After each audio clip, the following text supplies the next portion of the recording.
Hello folks, I'm opening up one of our compost bins today and I wanted to share a few quick observations. So previous viewers of my channel are already familiar with our 3-bin system and the neighbors' roosters. This one is currently cooking, this one is done, and this is currently being filled up, and it will take maybe a couple more months until we reach a sufficient height and cap that thing. And when I say cooking, I mean just kind of composting, because our compost is slow and cold. It does not really reach a high temperature.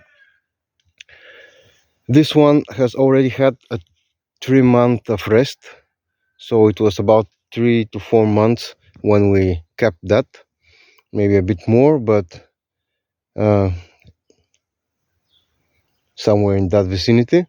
And in the recent 2 years, since we're putting more biomass in the composters, coming via weekly buckets of food scraps from 2 other households, I have seen that the process kind of speeds up. In previous years, before we lived in our garden, it took about 9 months to fully decompose the top layer, or the material which was the most recently added. But now I think that 3 months is enough, because when I removed the very top layer of this pile and put it on top on the currently active one to kind of further seed it with biome and to cover some of the food scraps we just deposited, I saw that there was almost no undecomposed food pieces, only the more carbonaceous material has been left, and of course parts of the capping, such as this straw which we are usually using. So 2 observations. Even though that I have just dug a bit of the compost out to dry it out, this is the first observation.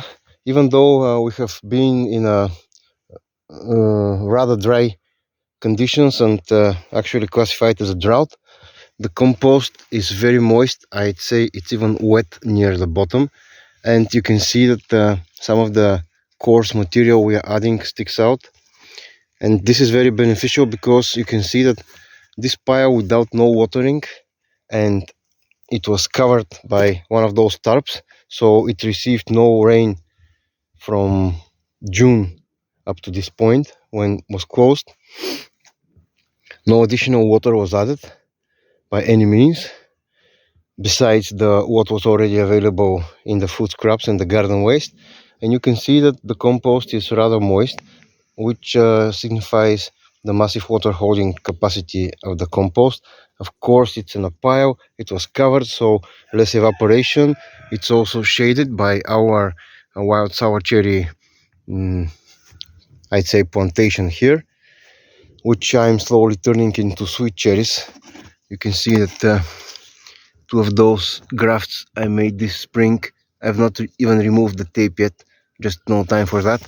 But previous year grafts, such as this one and this one, they're already grown and they gave nice yield this year. So all of those factors contribute to the compost not drying out. But even so, I have an open bucket with sieved compost from the previous bin which we sieved, which is maybe 1 year old, sitting in the basement, in a cool basement, which is still not completely dry, even though it has no lid on, so it has free evaporation. So using compost in the garden is widely known as a beneficial practice, but at moments like this, when I work with the real thing, just reinforce that behavior of the compost. And I'm hoping to get about 300 liters of rough sieved compost with that sieve here for adding next year when we start the seedlings, the vegetable seedlings, and the coarse fraction, such as those sticks and some nuts and all of the other decomposed pieces will go towards mulching the fruit bushes and fruit trees in the orchard.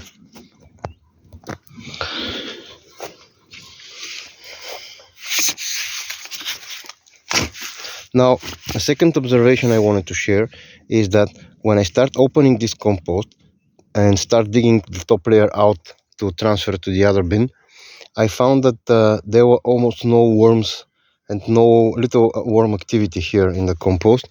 And even though that might sound alarming or worrying, it's perfectly normal when you have all of the organic matter, which is usually the worm food, completely decomposed. So the worms naturally migrate from the done bin to the cooking bin or the active bin, wherever they find their food more abundant. And that's a process which I knew in advance, but it's a very nice thing to see it in action. And seeing no worms in the compost is just a signifier to me that the compost is basically all done. And finally, just a little disappointing tidbit. One of the families which give us their kitchen scraps, they have taken last year to drinking tea, which comes packaged in those tea bags. And sadly, it turns out that those were now made from plastic, so they don't decompose. I saw about a dozen of those in the compost, and I have to be removing them and talk to the people about not adding them to the buckets for the compost pile. Yet another thing of plastic encroaching on our compost. So that was all for today, folks. After I'm done with the compost, I'll be leaving it for a few days to dry, and then we'll get to sieving. And in that time, I have to start working on the sour cherry plantation, because what you're looking at are our tomato stakes for next year. So I have to start harvesting those and thinning the stand and allowing the younger saplings, root suckers, to grow to a larger size for future harvest.